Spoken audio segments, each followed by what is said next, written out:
Sold na ang ating parisan na binenta natin ng 1,500 kay Bilis. Tapos may pumikap sa akin na isang L300 na punong-puno ng kalakal, puro baklasin kasi hindi na kayang baklasin ni Dagul. Isang L300 na binenta natin ng 30,000 pesos. Kapag ganyan, matik yan, kaliwaan. Kapag kinuha mo ang kalakal ko, babayaran mo. Kapag binayaran mo, sasayawan pa kita. Lahat ng video mapapanood nyo ngayon ay puro benta serye. Kagaya itong stainless na ito ay binibenta ko ng 2,000. Konting butas lang daw yan at mukhang bago pa. Marami akong buyer ng tangke niyan. Paunahan na lang kayo. 2,000 ko binibenta. Okay, fast forward na tayo. Andito tayo kung saan nakalagay yung mga pinto na tinatanong nyo. Yan yung mga pinto na galing SM. Siyempre kapag SM, quality talaga yung gamit.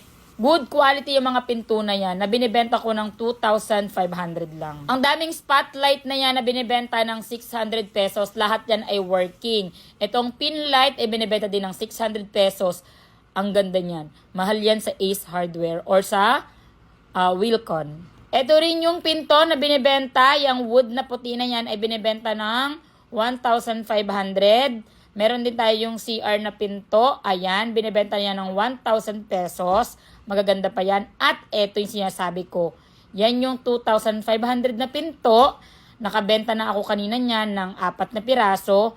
Doon sa mga nagtatanong, ang nag-i-inquire sa akin, ayan yung hitsura. Super ganda. Pwede siyang pang main door or pwedeng pang kwarto. Pero ito yung magandang pang main door. Itong type ko sana. Ayan. Yan ay binibenta ng 3,000 pesos. Kaso wala akong, hindi kasi sa main door ko.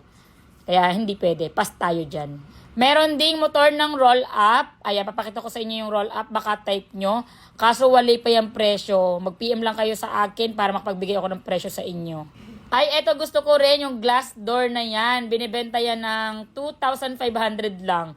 O, ito type ko rin to. Kung sana meron akong magandang house, gusto kong ilagay sana sa main door. Pang main door ba yan? Pero makapal, maganda siya eh. Ayan o. No? Update ako doon sa demolition materials na in-upload ko kagabi. Ipopost ko po yun kapag andito na po sa shop ko. Kasi ang plano, pipick upin ko po yun doon sa MOA at dadalhin ko na lang dito sa shop ko. Para kayo mga buyers ay dito na lang kukunin sa aking junk shop. Need ko lang sana ng space. Nag-aayos pa kami ng junk shop para may papaglagyan ako ng mga materials na yun. Kasi nga, ang dami yung buyers. Etong computer tables na ito, yan, yung ganyang karami ay binibenta po yan ng 1,500.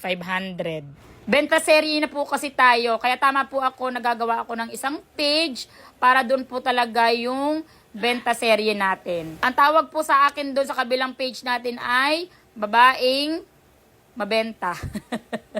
Or babaeng mapiyesa. Or magbigay kayo ng name doon sa kabilang page natin. Okay?